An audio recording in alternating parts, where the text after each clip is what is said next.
बोलिए सद्गुरु देव की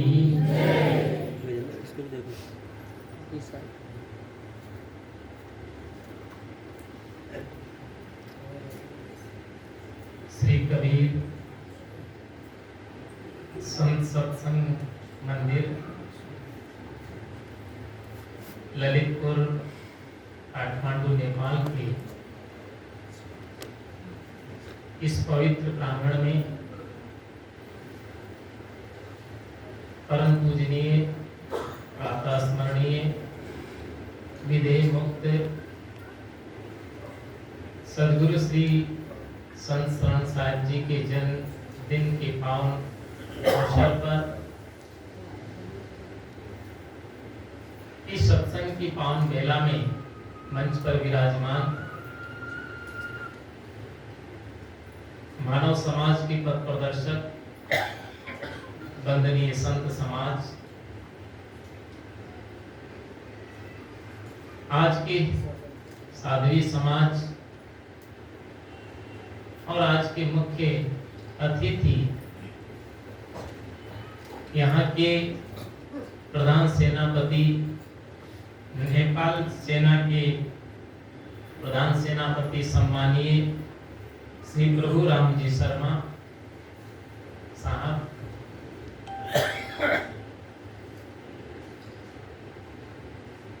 सत्संग प्रेमी सज्जनों, श्रद्धा मूर्ति देवियों और प्यारे बच्चों, आज हम ऐसे महापुरुष के जन्म जयंती के अवसर पर यहाँ पर एकत्रित हुए हैं जिनको हम सद्गुरु संत शरण साहिब जी के नाम से जानते हैं।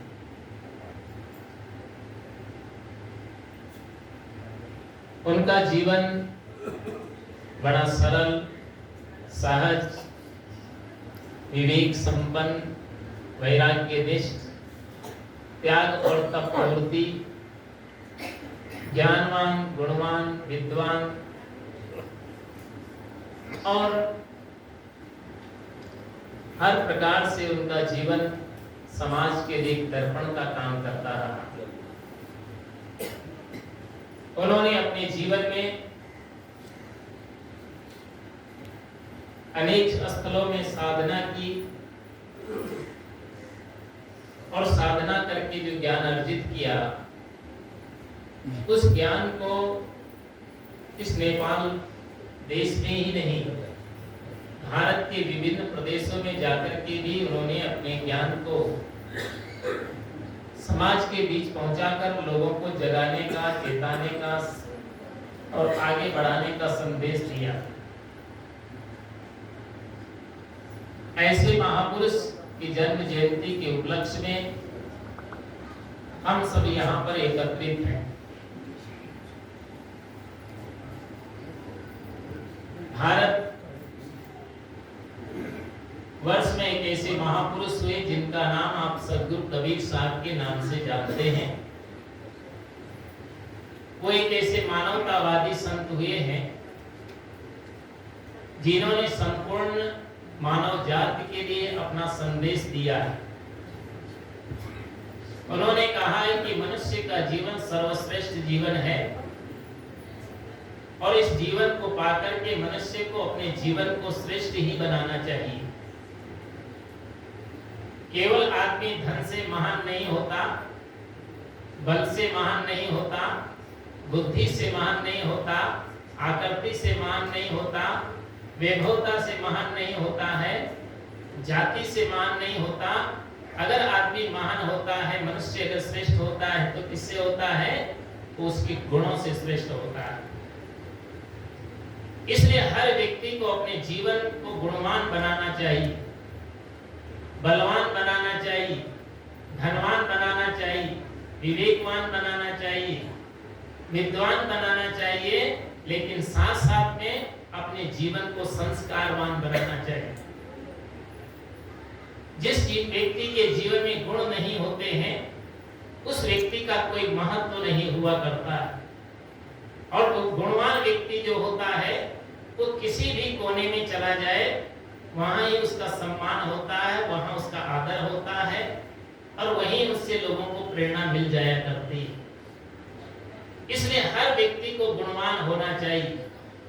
हमारे जीवन में दया हो, करुणा हो, प्रेम हो, सेवा हो, परोपकार की भावना हो, साथ साथ में जो है उसके जीवन में समाज सेवा के प्रति भी जो है तो लगाव होना चाहिए।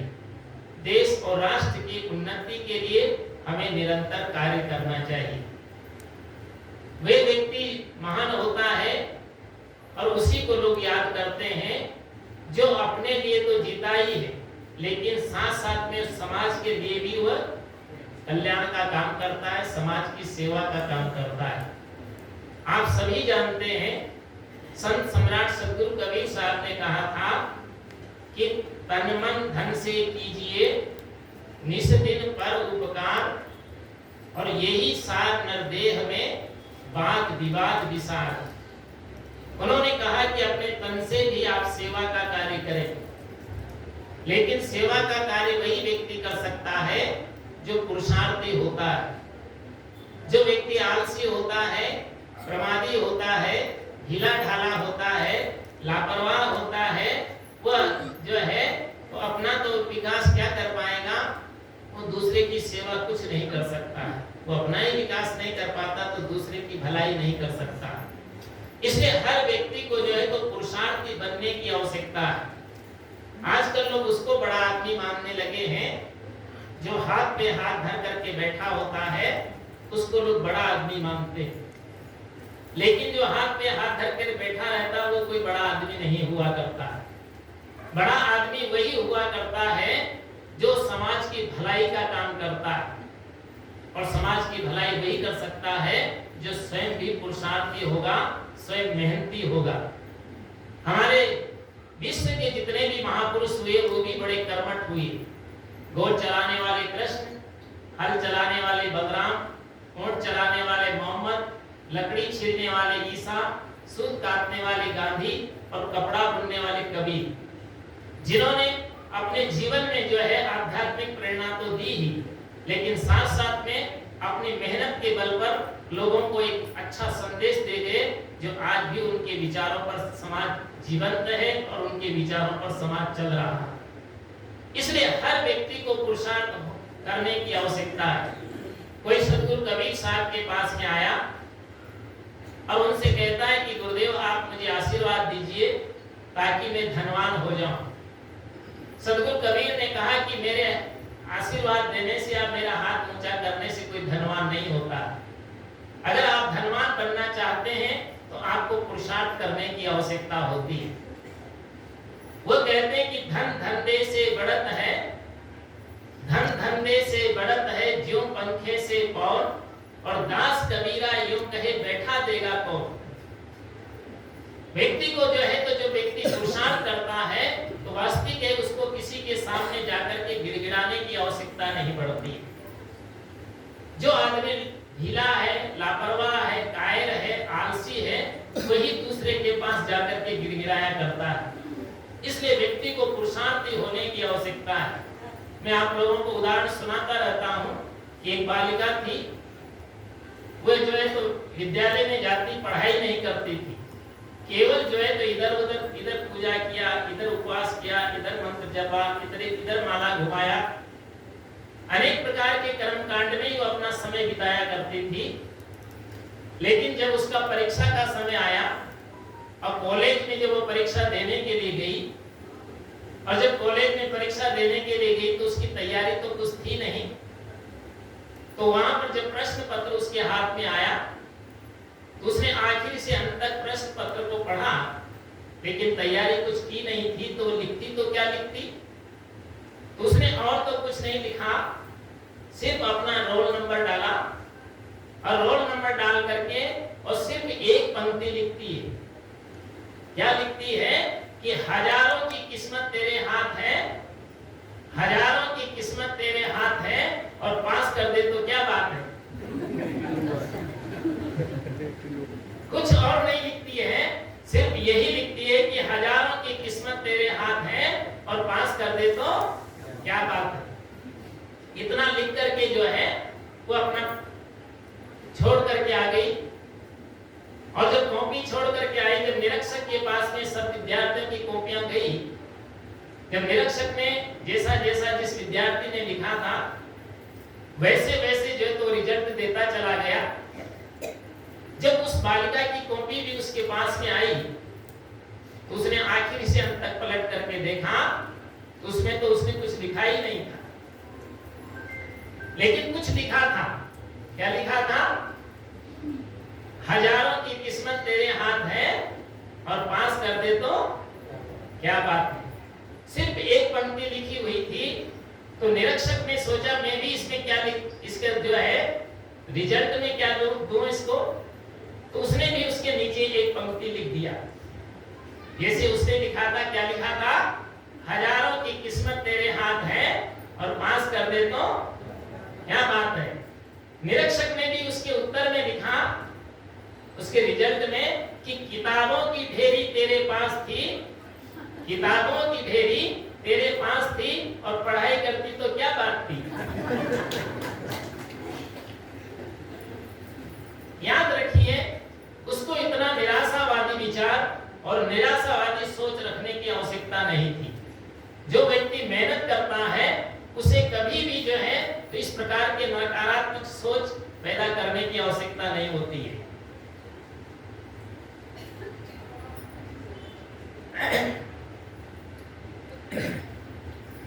कहने का मतलब यह होता है कि मनुष्य को अपने आत्मशक्ति को जागृत करने की आवश्यकता है। जब तक मनुष्य अपने आत्मशक्ति को नहीं जागृत कर पाता है और अपनी आत्मशक्ति को नहीं पहचानता है, तब तक मनुष्य यत्र तत्र भटकता रहता है। इसलिए याद रखिए कि हमारे जीवन में दो भाग हैं, एक शरीर है और दूसरी चेतना है। शरीर जो है तो पंच भौतिक तत्वों से बना हुआ है और जो है तो इस शरीर को चलाने वाला कौन है? वो हमारी चेतना है, हमारी आत्मा है। जिस प्रकार से शरीर की खुराक भोजन है और आत्मा की खुराक भजन है, तो हमें चाहिए कि शरीर की खुराक के साथ साथ जो है हमें आध्यात्मिक खुराक भी देने की आवश्यकता है। जो व्यक्ति केवल भौतिक शरीर के लिए रात दिन अपना समय देता रहता है और आध्यात्मिक खुराक नहीं दे पाता है, उसके पास सब कुछ होते हुए भी वो अपने जीवन में अशांत और दुखी पाया जाता है। इसलिए हमारे जीवन में शारीरिक खुराक भी चाहिए। शरीर की खुराक भोजन है। भोजन में भी व्यक्ति को बहुत सावधान रहने की आवश्यकता है। ऐसी चीजों का कभी आप उपयोग नहीं करें जिससे हमारा धन बर्बाद हो, स्वास्थ्य बर्बाद हो, परिवार बर्बाद हो, समाज बर्बाद हो, देश बर्बाद हो। ऐसी वस्तुओं का कभी जीवन में आप सेवन मत करिए। आज समाज के अंदर तीन चीजें ज्यादा हावी होती जा रही है। युवाओं में व्यसन, युवतियों में फैशन और वृद्धों में टेंशन। ये तीन चीजें आज वर्तमान में ज्यादा बढ़ती चली जा रही है। इसलिए युवाओं को भी व्यसन से बचने की आवश्यकता है। ऐसी चीजों का कभी उपयोग नहीं करें जिससे हमारा जीवन बर्बाद हो जाए। नशीले चीजों का प्रयोग कभी मत करिए। गांजा, भांग, बीड़ी, सिगरेट, तंबाकू, जर्दा, शराब, मांस, अंडे, ये कभी ना खाएं पिए। एक बहनी यहाँ मेरे पास में एक दिन आई थी, मैं वहाँ बानेश्वर में था, तो बहनी मेरे पास में आई आज के कई वर्ष पहले। जब वो मेरे पास आई तो अपने बच्चे को मत्था टिकाने के लिए लाई, और जब मत्था टिकाने के लिए लाई तो जब मत्था टिका करके कहती है कि गुरुजी आप इसको अच्छा आशीर्वाद दीजिए ताकि मेरा बेटा स्वस्थ और मस्त रहे। मैंने उससे कहा, आप अपने बच्चे को स्वस्थ और मस्त रखने के लिए क्या खिलाती हो? तो क्या कहती है कि मैं अपने बच्चे को स्वस्थ और मस्त रखने के लिए 2 अंडे रोज खिलाती हूँ। वो कहती है कि मैं अपने बच्चे को स्वस्थ और मस्त रखने के लिए 2 अंडे रोज खिलाती हूँ। तो मैंने कहा तुम धैर्य रखो, जब अभी तो तुम इसको 2 अंडे रोज खिलाती हो, जब तुम्हारा बच्चा बड़ा हो जाएगा और तुम वृद्ध हो जाओगी तो 2 डंडे तुम्हारी खोपड़ी में रोज जमाएगा। याद रखिए, मनुष्य को बच्चों को अच्छी चीज खिलाना चाहिए। सड़ी गली चीजें कभी बच्चों को नहीं खिलाना चाहिए। देखिए कृष्ण क्या खाते थे और कितनी स्फूर्ति उनके जीवन में थी। वो क्या खाते थे? मक्खन खाते थे, मिश्री खाते थे, फल खाते थे, दूध पीते थे। हम अच्छी चीजों को परित्याग करके और गंदी चीजें बच्चों को खिलाते हैं या स्वयं खाते हैं, इससे बड़ा पाप और इससे बड़ा अपराध कुछ नहीं हुआ करता है। इसलिए जीवन में याद रखिए कि खान पान भी हमारा स्वच्छ होना चाहिए। आहार शुद्धि, सत्व शुद्धि। अगर आहार हमारा शुद्ध होगा तो हमारा व्यवहार भी शुद्ध होगा, और व्यवहार हमारा जब शुद्ध होगा तो हमारा विचार भी शुद्ध होगा, और विचार शुद्ध होगा तो हमारा पूरा जीवन ही आनंदित होगा। इसलिए हमारा जीवन पवित्र होना चाहिए। दूसरी बात क्या है कि जीवन में ये बात आप याद रखिए कि अपने आत्मचिंतन के लिए भी आप समय निकालिए, क्योंकि जिस आत्मा को, जिस राम को, जिस परमात्मा को, जिस भगवान को आप ढूंढ रहे हैं वो कहीं बाहर नहीं होता।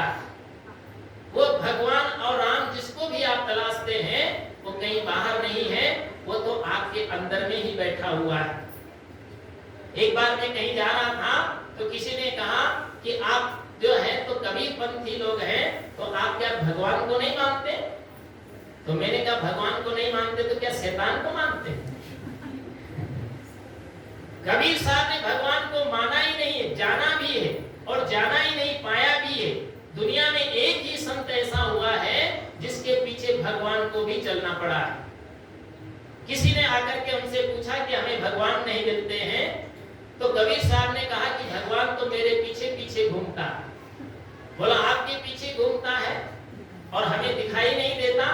तो उन्होंने कहा तुमने इसके लिए कभी तैयारी नहीं किया है। बोला क्या तैयारी करना पड़ेगा? आप लोग भी गाइए उसको। ये मन तो निर्मल भया कैसे गंगा नीर, ये मन तो निर्मल भया कैसे गंगा नीर, पीछे पीछे हरि फिरे कहत कबीर कबीर, पीछे पीछे हरि फिरे कहत कबीर कबीर। उन्होंने कितना सुंदर कहा है कि जिस ये मन तो निर्मल भया जैसे गंगा नीर। जिस प्रकार से गंगा का जल निर्मल होता है, इसी प्रकार से हमारा भी मन निर्मल होना चाहिए।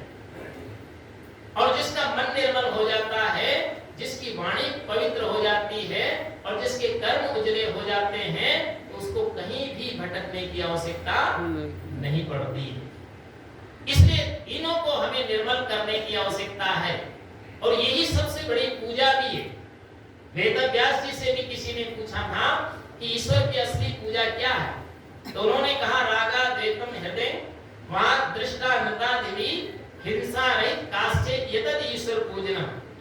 जिसका चित्त राग और द्वेष से रहित हो गया, जिसकी वाणी गाली निंदा और झूठ से रहित हो गई, और जिसके कर्म चोरी हिंसा और व्यभिचार से रहित हो गया है, जिसका मन वाणी और कर्म तीनों पवित्र हो जाते हैं, वास्तविक में उसकी पूरी दिनचर्या ही पूजा बन जाती है।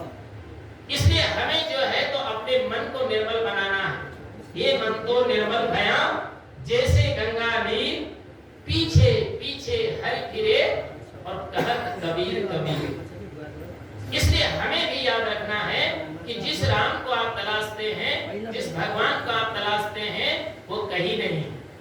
कबीर साहब ने कहा पूरब दिशा हरि को बासा, पश्चिम अलह मुकामा, और दिल मा खोज दिलई मा खोजो, यही करीमा रामा। एक पूरब की तरफ हाथ जोड़ करके प्रणाम कर रहे थे, दूसरा जो है तो मुस्लिम होते हैं वो पश्चिम की तरफ जो तो प्रणाम करते हैं, लेकिन कबीर साहब कहते हैं नहीं, दिल में खोज दिलई मा खोजो, यही करीमा रामा। उन्होंने कहा कि अपने दिल में आप तलाश करिए, यही राम और आपको करीब खुदा यही मिल जाएगा, आपको कहीं भटकने की आवश्यकता नहीं है। वास्तविक जिस राम की आप तलाश में भटक रहे हैं वो राम कहाँ है? मथुरा में जो राम अवध द्वारिका में पुष्कर कैलाश काशी वृंदावन कश्मीर में बद्री केदार जगन्नाथ गोकुल नैमिषारण हिमाचल मदराचल के तीर में गंगा यमुना नर्मदा कावेरी गलका गोदावरी त्रिवेणी के तीर में, और इंद्रलोक शिवलोक वैकुंठ ब्रह्मलोक, और वही राम बैठा है प्राणी के शरीर में। जिस राम की तलाश में मनुष्य यत्र तत्र भटकता है, वो राम तो मनुष्य के दिल के अंदर ही बैठा हुआ है। इसलिए जो है हम जितने भी प्राणी हैं उन प्राणियों की सेवा करें, उनकी रक्षा करें, उनकी मदद करें, उनका भलाई करें, तो ये सबसे बड़ा पुण्य का काम, इससे बड़ा और पुण्य का काम कुछ नहीं हो सकता। इसलिए याद रखिए कि आपको अपनी आत्म शक्ति को जागृत करने की आवश्यकता है। इसलिए कबीर साहब कहते हैं, कर भैया बल आपनी छाड़ बिरानी आस, जाके आंगन नदियां बहे सो कसमरे पियास। वो कहते हैं किसी के भरोसे आपको रहने की आवश्यकता नहीं है, आपको स्वावलंबी बनने की आवश्यकता है।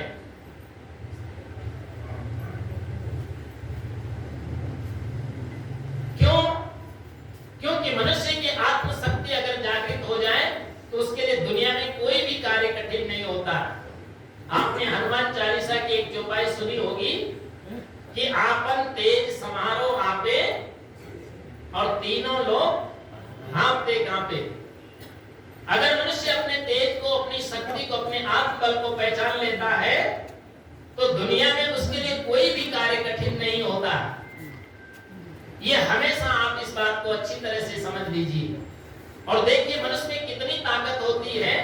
मैं लोगों को बारंबार बताता रहता हूँ, मनुष्य तो जिसको भी छू देता है उसी को मान बना देता है। अगर मनुष्य लकड़ी को छू दे तो फर्नीचर तैयार कर देता है, लोहे को छू दे तो ट्रेन बनाकर चला देता है, इस्पात को छू दे तो प्लेन बनाकर उड़ा देता है, और एक अनगढ़ पत्थर को छू दे तो हनुमान बना के पूजा देता है, भगवान बना के भी पूजा देता है। लेकिन अगर मनुष्य की नीयत बदल जाए तो वो बेच करके भी सफा कर जाता है। क्यों? अगर मनुष्य सुधर जाए तो ये देवों का भी महान देव है, और अगर ये बिगड़ गया तो शैतानों का भी शैतान हो जाता है। क्योंकि संसार में 3 प्रकार के लोग होते, एक होता है इंसान, दूसरा होता है शैतान, और तीसरा होता है भगवान। इंसान वह है जो बांट करके खाता है, शैतान वह है जो लूट करके खाता है, और भगवान वह है जो अपना भी दूसरों के लिए लुटा जाता है, उसे भगवान कहा जाता है। इसलिए हम भगवान नहीं बन सकते हैं तो कम से कम मनुष्य बने, हमारे अंदर में मानवता है, और अपने आप को पहचान करके और अपने जीवन को परिष्कृत करें, पवित्र बनाएं, और स्वयं अच्छा बन करके दूसरों की भलाई का भी काम करें, ताकि आपका जीवन का मंगल हो, आप सभी का कल्याण हो। इस अवसर पर जो है चलते चलते मेरे पास आया कि एक भजन भी आपको गाना है, समय भी अपनी गति पकड़ रहा है। चलिए चलते चलते सदगुरु कबीर साहब का एक छोटा सा भजन सभी लोग मिलकर गाएंगे, और हमारे चंद्र कुमार जी अपना बाजा बजाएंगे।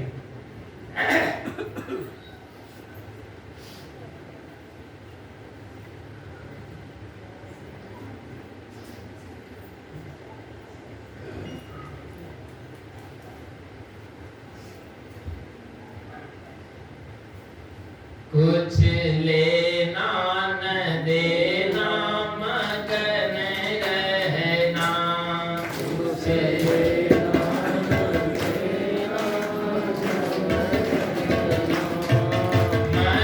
देना मगन रहना, मगन रहना, मगन सभी लोग गाइए। कुछ लेना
मुझे जो है तो सात्विक साहब का बहुत आग्रह था। इस बार तो वैसे मेरा नेपाल आने का विचार नहीं था, लेकिन आपका विशेष आग्रह रहा। और वैसे मैं यहाँ श्री संत साहब जी के सानिध्य में 82 से ही यहाँ में आता चला रहा। बाल्यकाल से जब छोटी अवस्था थी तब से साहब का बहुत प्रेम रहा है।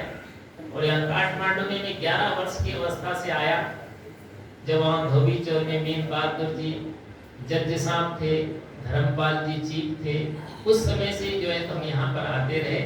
आप सभी जो है तो यहाँ पर पधारे और इस पधार करके आप लोगों ने बहुत सुंदर विचारों को मूल्यांकन किया। और इस अवसर पर आप सभी को मैं अपनी ओर से ढेर सारी शुभकामनाएं करता हूँ। आप सभी का मंगल हो, आप सभी को जो है तो प्रगति की ओर आगे बढ़े, आप सभी का कल्याण हो। इन्हीं भावनाओं के साथ मैं अपनी वाणी को विराम देता हूँ। स्वस्थ तन हो, स्वस्थ मन हो, स्वस्थ रहे भावना और मस्त जीवन आपका हो, यही शुभकामना, यही शुभकामना।